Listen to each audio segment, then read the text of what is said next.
Oke, lantas cerita anime pun berlanjut di Super Me Great Loot chapter 652. Langsung saja Mimin akan lanjut ke ceritanya. Sebelumnya kita diperlihatkan bahwasanya ada pertempuran antara tentara Blue Hitam dengan tentara W dan dimenangkan oleh tentara W. Sebagian dari tentara Blue Hitam pun kembali ke camp mereka dan mereka disiksa oleh pemimpin dari tentara Blue Hitam. Sementara itu, tentara Wei pun bersiap untuk melancarkan aksinya kembali. Mereka pun mengikuti tentara Bulu Hitam dan saat ini berada di perhutanan. Dan di belakang camp tentara Bulu Hitam di sini terlihat ada Lusu dan juga Xiaoyu. Nampaknya di sini Lusu mengatakan bahwasanya ia sangat berterima kasih kepada Xiaoyu karena mereka berhasil kabur dari serangan tentara Bulu Hitam yang lain. Dan di sini mereka semua pun untuk mengembalikan kekuatan mereka. Dengan senang Lusu pun lantas berkata kepada Xiaoyu, "Hati ini Anthony sebenarnya bisa mengangkut ribuan orang ke bawah tanah setelah mencapai peringkat pertama," ucap Lusu kepada Xiaoyu. Tak lama setelah itu, di sini Lusu pun mengatakan sesuatu kepada Xiaoyu. Ia pun mengucapkan terima kasih karena sudah dibantu dengan roh Anthony untuk kabur dari perjalanan mereka sampai mereka tidak kelihatan dari tentara pramuka tentara Bulu Hitam. Tak lama setelah itu di sini Lusu pun mengangkat Xiaoyu dan mengatakan bahwasanya dia adalah seorang pahlawan. "Hei Xiaoyu, kamu adalah pahlawan hari ini," ucap dari Lusu mengatakan itu kepada Xiaoyu. Xiaoyu yang masih marah kepada Lusu, dia pun lantas tak mengatakan sepatah kata pun. Dia pun hanya memikirkan bahwasanya dia bukanlah pahlawan. Merasa sebal dengan Lusu. Lantas di sini ia pun berpikir sesuatu bahwasanya Lusu ini sangatlah aneh. Tak lama setelah itu, di sini Lusu pun menceritakan bahwasanya ia mengucapkan selamat lantas karena Xiaoyu sudah berhasil ke peringkat pertama dan mendapatkan kekuatan barunya. Lusu pun sambil tersenyum dan kelihatannya sedikit aneh berkata kepada Xiaoyu, Xiaoyu, jangan seperti itu. Bukankah bagus kamu telah dipromosikan ke peringkat pertama sekarang?" Ucap Lusu mengatakan itu kepada Xiaoyu. Xiaoyu pun yang masih marah, ia pun tidak mengatakan sepatah kata pun. Di sini Xiaoyu mengatakan bahwasanya dia sebenarnya cukup marah karena suara daunya tidak seperti suara dau yang mengerikan. Tapi di sini belum dikatakan kepada Xiaoyu. Tak lama setelah itu, di sini Lusu pun berkata lagi kepada Xiaoyu, "Dan Anda biasanya mendengarkan Li Hitan dan yang lainnya menyanyikan Little Star, bukan?" Ucap Lusu kepada Xiaoyu. Ia mengatakan bahwasanya seharusnya di sini Xiaoyu pun tersenyum dan senang karena setiap hari di sini Li Hitan terus menyanyikan Bintang Kecil atau Twinkle Twinkle Little Star. Tapi nampaknya Xiaoyu tidak cukup senang karena suara daunya mirip dengan suara dau milik Lusu. Xiaoyu pun dengan nada sinis kemudian melirik kepada Lusu dan berkata, "Itu karena saya tidak tahu bahwa lagu seni bela diri milik saya juga merupakan Little Star atau bintang kecil yang tidak bermoral itu." Ucap Xiaoyu sambil mengatakan itu dan marah kepada Lusu karena suara daunya sama dengan milik Lusu dan tidak seganas milik Lusu ketika ia mencapai peringkat pertama sebelumnya. Tak lama setelah itu, Xiaoyu pun membayangkan ketika dia naik ke peringkat pertama. Pada waktu itu, ia pun mendengar suara daunya mirip dengan suara dau milik Lusu, yakni bintang kecil atau Twinkle Twinkle Little Star. Beberapa waktu yang lalu di sini, sebenarnya Xiaoyu pun sangat kebingungan bagaimana suara daunya bisa seperti itu dan suara daunya mirip dengan milik Lusu. Beberapa saat kemudian, Xiaoyu pun mengatakan sesuatu bahwasanya di sini tidak akan ada yang bisa atau boleh menyanyikan lagu tersebut lagi. Xiaoyu pun mengatakan kepada Lusu dengan nada yang tidak baik, "Saya akan memberitahu Li Hitan dan yang lainnya besok bahwa dia tidak boleh lagi atau tidak diizinkan untuk menyanyikan lagu tersebut." Ucap Xiaoyu mengatakan itu kepada Lusu sedikit marah. Tak lama setelah itu, di sini nampaknya Little Fury pun kembali dari pengintaian informasi ke tentara Blue Hitam. Ia pun langsung melompat ke arah Xiaoyu dan memeluknya. Seketika itu, Xiaoyu yang senang ia pun lantas kemudian memeluk juga Little Fury. Di sini Xiaoyu senang lantaran Little Fury pun baik-baik saja dan sudah bersama mereka untuk bersama kembali. Tak lama setelah itu menyadari bahwasanya Little Fury sudah kembali dari mencari informasinya, lantas Lusu berkata kepadanya, "Hei, ada apa? Tolong, sudahkah Anda mengetahui tentang langkah mereka selanjutnya dan saluran luar angkasa?" ucap Lusu kepada Little Fury. Lantas Little Fury pun mengatakan sesuatu kepada Lusu. "Tentu saja jangan khawatir, pekerjaan saya itu sangatlah bagus," ucap Little Fury kepada Lusu. Meskipun bahasanya tidak jelas di sini, Lusu dan juga Xiaoyu mengetahui bahwasanya Little Fury pasti kerjaannya cukup bagus. Tak lama setelah itu, Little Fury pun mengangkat catatannya dan memberikan tulisan kepada Lusu agar Lusu bisa membacanya atau menerjemahkan perkataan dari Little Fury. Di sini Little Fury pun berkata, saluran luar angkasa belum dibuka dan tentara bulu hitam kali ini telah fokus ingin menghajar tentara W dan juga tentara bangsawan, ucap Little Fury mengatakan di dalam catatannya tersebut. Mengetahui bahwasanya itu adalah rencana dari tentara bulu hitam, di sini Lusu pun memikirkan sesuatu. Tapi tak lama setelah itu, Little Fury pun juga menceritakan bahwasanya ada sesuatu yang aneh di tentara bulu hitam karena mereka bertindak sangatlah aneh atau brutal sekali. Di sini diperlihatkan bahwasanya komandan mereka juga membunuh semua prajurit tentara bulu hitam yang melarikan diri dari garis depan dan mereka semua digantung atau di sana, lebih tepatnya di camp tentara bulu hitam. Nampaknya itu adalah hukuman bagi mereka semua yang kemudian melarikan diri dari pertempuran atau mereka yang kembali ke rumah dari medan pertempuran dan tidak membawa hasil yang maksimal. Setelah mendengarkan cerita dari Little Fury, di sini nampaknya Lusu pun berpikir bahwasanya mereka sangatlah brutal. Lusu lantas berkata dalam hatinya, seperti yang diharapkan dari pasukan yang dilatih secara pribadi oleh Duan Muquanxi, tentara bulu hitam kali ini jauh lebih brutal daripada yang dipimpin oleh Li Liang pada waktu itu. Ucap Lusu dalam hatinya memikirkan sesuatu dan dia menatap Xiaoyu dengan tatapan yang kurang enak. Tak lama setelah memikirkan hal tersebut, di sini nampaknya Xiaoyu pun dikagetkan karena keberadaan seseorang yang telah mengintai di balik pepohonan di seberang sana. Menyadari kali ini ada seseorang yang akan datang ke sini, Xiaoyu pun lantas menoleh ke arah sana dan menatapnya dengan tatapan yang tajam. Setelah beberapa saat, kita pun di sini dikagetkan karena ada pergerakan dari tentara pramuka milik tentara bulu hitam yang bergegas untuk mengintai tentara W dan mencari keberadaan tentara W. Xiaoyu pun lantas berkata 10 orang mendekat ke arah itu, ucap Xiaoyu kepada Lusu. Tak lama setelah itu di sini Xiaoyu, Lusu dan juga Little Fury pun kemudian menatap dari pramuka yang diutus oleh tentara bulu hitam. Nampaknya mereka mengintai dari situ untuk melihat pergerakan dari tentara pramuka tersebut. Tak lama setelah pengintaian mereka, di sini kemudian Little Fury pun mengatakan sesuatu kepada Lusu bahwasanya mereka adalah tentara yang diutus oleh tentara bulu hitam, yakni tentara elit dari tentara bulu hitam, atau lebih tepatnya tentara pramuka yang diutus oleh mereka. Menyadari bahwasanya itu adalah tentara elit dari tentara bulu hitam, Lusu pun mengatakan bahwasanya dia juga memiliki tentara pramuka yang sifatnya juga elit.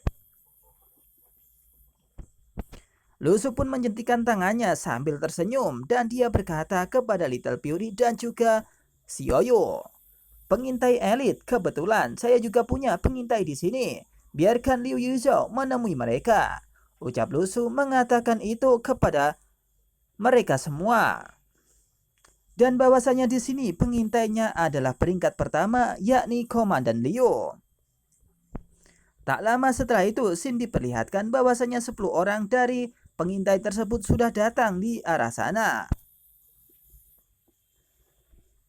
Ia pun mengintai di pepohonan dan gelapnya malam, sembari menggunakan kuda mereka.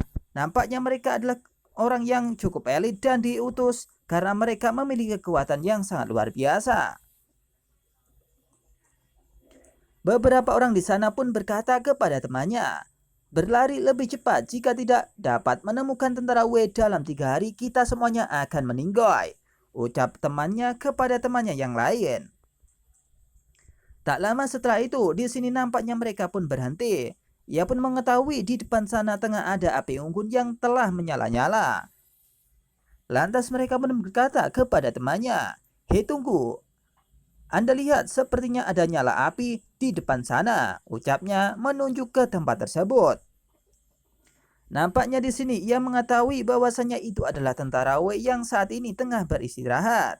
Dan mereka merasa senang karena sudah menemukan tentara W.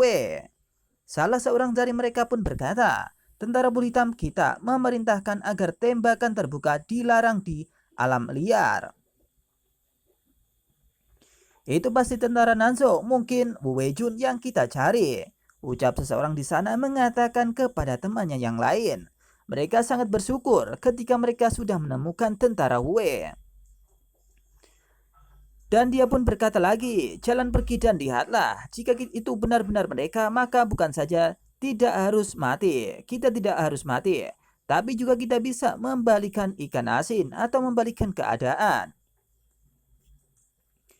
Ia pun sebenarnya menjelaskan bahwasanya di sini ia mengintai tentara W dan jika berhasil mereka tidak akan dibunuh oleh tentara bulu hitam. Tapi di sini nampaknya mereka pun kebingungan. Jika musuhnya kuat, maka mereka yang akan meninggoy. Tapi mereka pun senang-senang saja karena mereka sudah berhasil menemukan tentara WW tersebut. Tak lama setelah itu, di sini mereka pun menyadari bahwasanya banyak tikus yang berada di sana.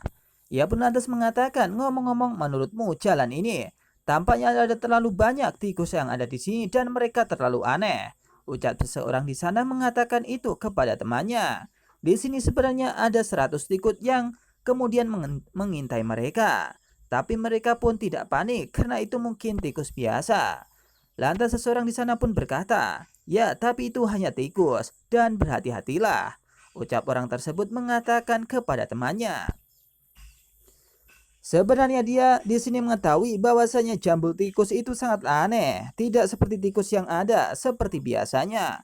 Maka dari itu mereka harus berhati-hati jikalau tikus itu akan menyerang mereka.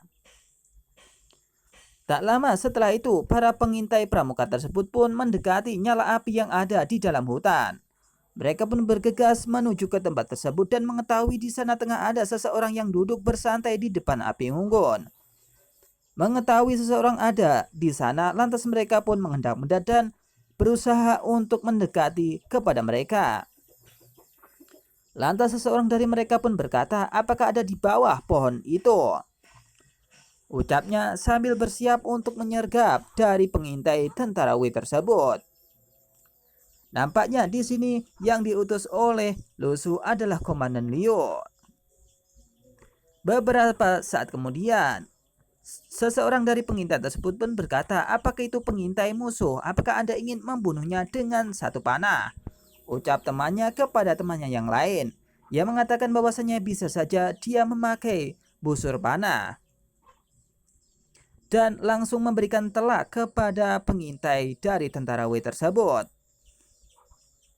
Tapi di sini sebenarnya Komandan Liu pun mengetahui bahwasanya di belakangnya sudah ada pengintai dari tentara Blue Hitam.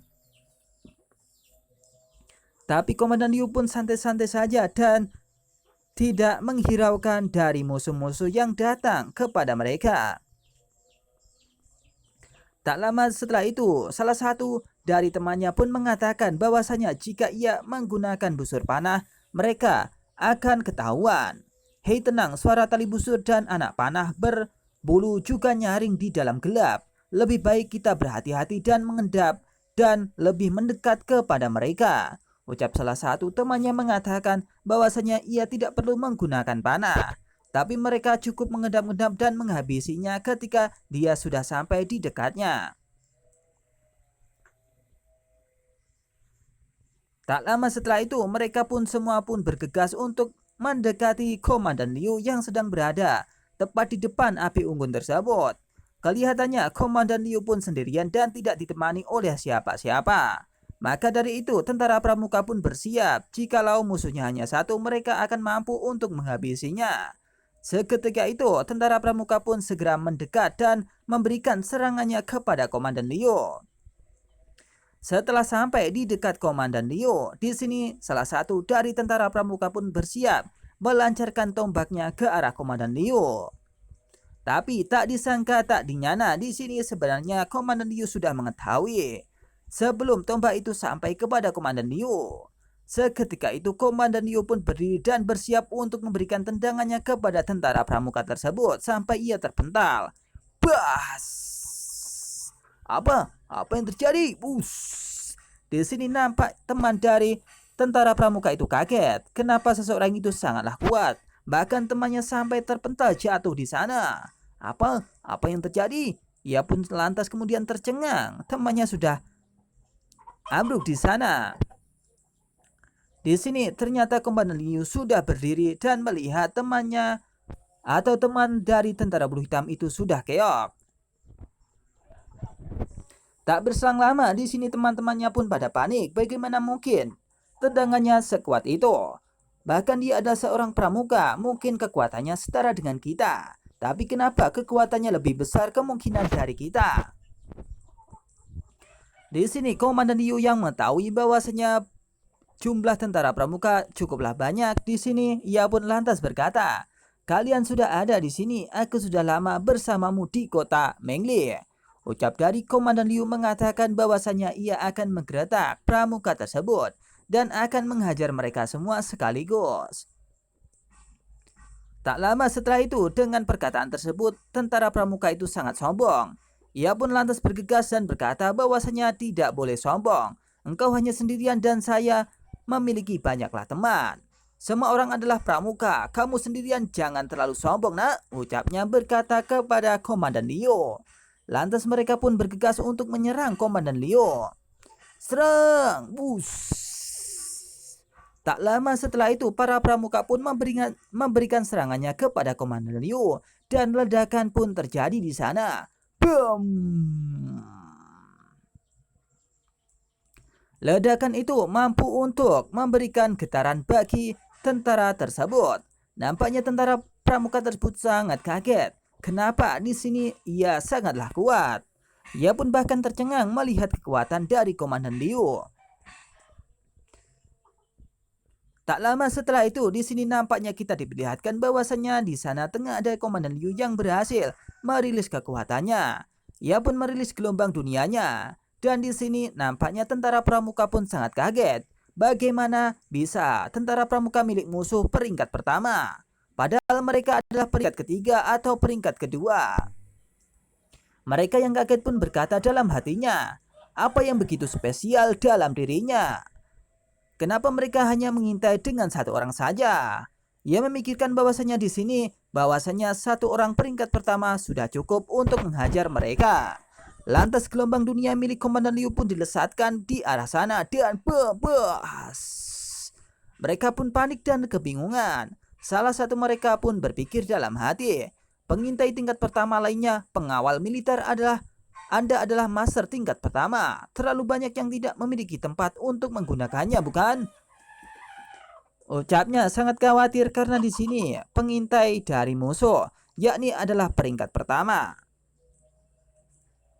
Tak lama setelah itu, di sini Komandan Liu pun tak tinggal diam. Ia pun lantas memberikan serangan gelombang dunianya langsung ke arah dari tentara pramuka tersebut. Apa kau memotong? Push. Seketika itu gelombang dunia milik Komandan Liu pun melesat ke arah dari tentara pramuka tersebut dan menyerang mereka secara bersamaan. Mereka pun kalang kabut dan akhirnya mereka pun terjatuh dan tersungkur secara bersamaan.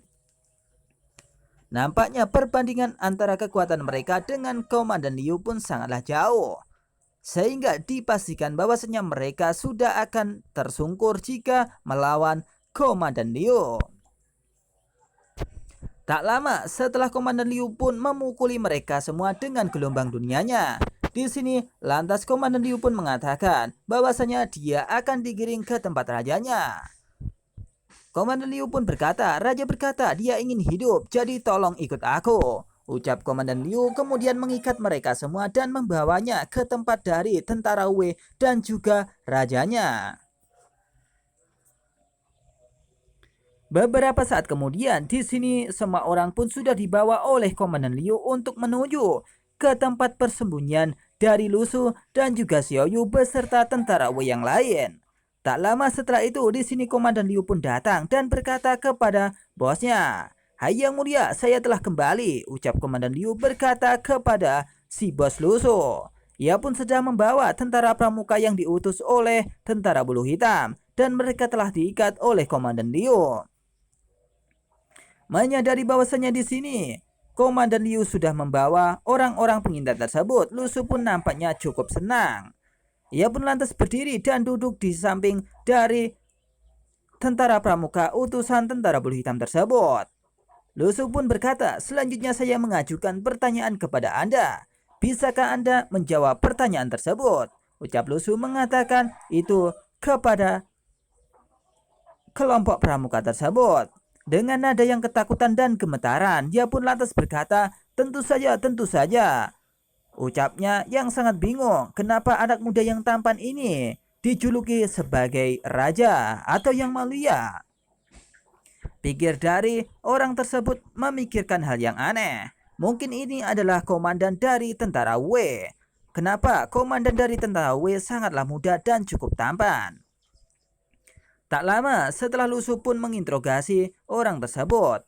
Beberapa saat kemudian Xiao Yu pun datang menemui Lu Su dan memberikan sesuatu kepadanya. "Hei Lu Su, cobalah memakan kapas gula ini," ucap Xiao Yu kepada Lu Su, dan Lu Su kemudian mengambil kapas gulanya. Ia pun mengucapkan terima kasih kepada Xiao Yu, kemudian berkata, "Pertanyaan yang pertama, mengapa Anda begitu ingin menemukan saya?" ucap Lu Su kepada tentara pramuka tersebut. Lantas ia pun berkata lagi, "Apakah kamu begitu putus asa?" ucap Lu Su kepada tentara pramuka tersebut sambil memakan gula kapasnya. "Nyam nyam nyam nyam, oh enak sekali, begitu manis," ucap Lu Su kepada Xiao Yu. Di sini, tentara pramuka yang mengetahui bahwasanya sikap komandan dari tentara Wei seperti itu, mungkin itu adalah tindakan yang cukup aneh. Ia pun lantas berpikir dalam hatinya, dapatkah Anda memiliki sedikit rasa hormat dasar untuk anak muda seperti Anda? Mungkin ini tidaklah terlalu normal, ucap mereka dalam hatinya. Sangat aneh jika komandan tentara Wei seperti itu. Tak lama setelah itu, temannya pun berkata, "Jika ada perintah di ketentaraan, Anda tidak dapat ditemukan dalam 3 hari, kita akan mati." Ucapnya mengatakan bahwasanya di sini, ketika tentara Wei tidak berhasil ditemukan oleh mereka, mereka akan dibunuh oleh tentara bulu hitam. Tapi, jika mereka berhasil menemukan tentara Wei, mereka akan hidup lebih dari 3 hari.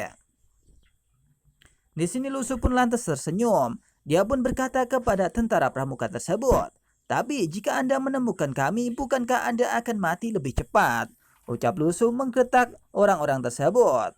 Di sini logika itu sangat pas.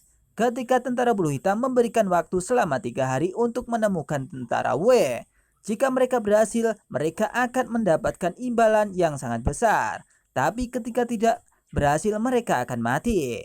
Di sini hari kedua ketika dia bisa menemukan tentara Wei, tinggal 1 hari lagi. Dan Lu Su pun mengatakan bahwasanya di sini ketika ia sudah bertemu dengan tentara Wei, mungkin waktunya lebih sedikit ketimbang waktu yang diberikan oleh tentara bulu hitam, yakni 3 hari. Bahkan 2 hari saja dia bisa dipastikan meninggal, ucap Lu Su mengatakan itu kepada tentara pramuka tersebut. Mereka pun lantas panik dan menangis. Ia pun tak bisa memendung ketakutannya. Mereka pun lantas berpikir dalam hati, "Bukankah begitu? Saya bisa hidup selama 3 hari. Tetapi sekarang saya telah kehilangan 1 hari." Ucapnya menangis karena dia 2 hari akan meninggal di tangan Lu Su. Menyadari di sini mereka akan meninggal, mereka pun putus asa. Dan Lusu tenang-tenang saja ketika menatap mereka semua sambil makan kapas gulanya. Wow, ini sangat manis, ini sangat enak, mantap, mantap.